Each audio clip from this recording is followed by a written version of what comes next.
اور ماں باپ سے کہتا ہوں اولاد کو محبت دو، ماں باپ سے کہتا ہوں اپنے بہو اور بیٹے کی زندگی میں دخل مت دو، ماں باپ سے کہتا ہوں بیٹے اور بہو کی زندگی میں داخل مت ہو، ایسا دخل کہ ان کی زندگی خراب ہو جائے، ایسا دخل کہ ان کی زندگی تلخ ہو جائے، ایسا مت کرو، ان کو پروان چڑھنے دو، ہاں دخل دو، یا وہ آپس میں لڑ پڑے صلح کرانے کی کوشش کرو، لیکن ایک بات ڈر کے کہتا ہوں، ساس اور بہو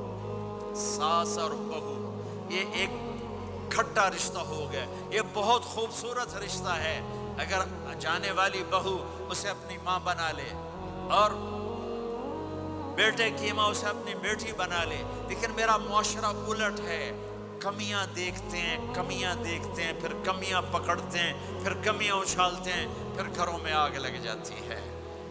میرے بھائی بہنوں، اگر آپ والدین ہو تو اپنی اولاد کو پروان چڑھنے دو، ان میں دخل مت دو، اللہ کے واسطے ان کی زندگی کو تلخ نہ کرو، اپنی مرضی پہ نہ چلاؤ، انہیں چلنے دو، انہیں پروان چڑھنے دو۔ بڑے درخت کی چھاؤں کے نیچے درخت اگتا نہیں، نیا درخت، ذرا پیچھے ہٹ جاؤ، ہاں ان میں کھٹ پٹ ہو، داخل ہو کر صلح کراؤ۔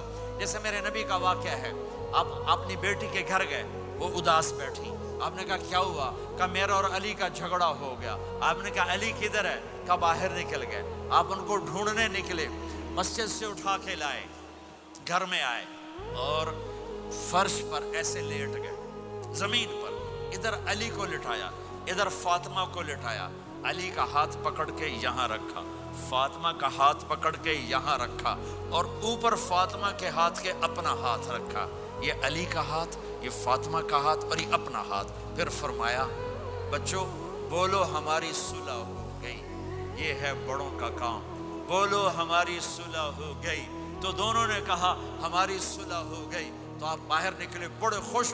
صحابہ نے کہا یا رسول اللہ آپ بڑے خوش نظر آ رہے ہیں، کہ میں علی و فاطمہ کی صلح کرا کے آ رہا ہوں، یہ کام ہے بڑوں کا، یہ کام ہے بڑوں کا۔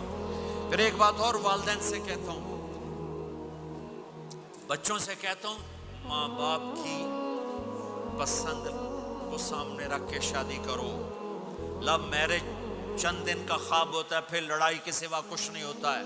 اپنے ماں باپ کی مشورے سے، ان کی رائے سے شادی کرو، برکت ہوگی، ان کی دعائیں ملیں گی۔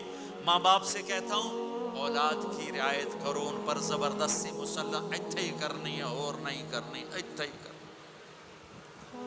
یہ ظلم نہ کرو، یہ ظلم نہ کرو۔ شادی بچے کا حق ہے، شادی بیٹی کا حق ہے، شریعت نے بچی کو حق دیا ہے کہ وہ کہے میں نہیں کرنا چاہتی، وہ کہے میں نہیں کرنا چاہتا، یہ نافرمانی نہیں ہے، مسلط مت کرو۔ میرے نبی نے کہا میں نے جہاں بیٹی دی پہلے آسمان سے فرشتہ آیا، میں نے جہاں شادی کی پہلے آسمان سے فرشتہ آیا، ٹھیک ہے۔ حضرت فاطمہ کے لیے ابو بکر پیغام لائے، انکار کر دیا، عمر پیغام لائے، انکار کر دیا، علی پیغام لائے، جبریل آ گئے کہ اللہ فرما رہے ہیں فاطمہ علی کی ہے۔ کہ یا رسول اللہ آ کے بولے نہیں، چپ۔ آپ نے کہا علی کیسے آئے؟ چپ۔ پھر آپ نے خود کہا فاطمہ کے رشتے کے لیے آئے ہو؟ کہا جی ہاں۔ تو آپ نے کہا انشاءاللہ۔ جبریل کے آنے کے بعد بھی کہا انشاءاللہ، یہ نہیں کہا بس ٹھیک ہے ہو گیا، ڈن، وہی آ گئی ہے، ڈن، نہیں نہیں نہیں نہیں۔ آپ اٹھ کے گھر چلے گئے، علی باہر نکل گئے، باہر صحابہ کھڑے تھے، کہنے لگے کیا ہوا؟ علی کہنے لگے انکار ہو گیا۔ وہ کہنے لگے کیسے؟ کہ کچھ کہا ہی نہیں۔ عبد الرحمن بن عوف کہنے لگے کچھ کہا تھا؟ کہ انشاءاللہ کہا تھا۔ کہ بس پھر ہو گیا، ہو گیا۔ یہ انشاءاللہ کیوں کہا؟ ہاں کیوں نہیں کی؟ اب گھر گئے، کس کو بلا رہے ہیں؟ فاطمہ، کون؟ جنت کی عورتوں کی سردار، حسن حسین کی ماں، جنت میں نور کی چمک اٹھے گی، جنتی پوچھیں گے یہ نور کیسا ہے؟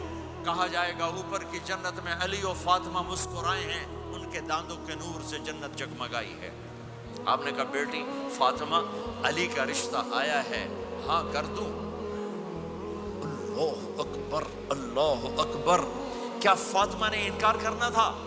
کیا فاطمہ نے انکار کرنا تھا؟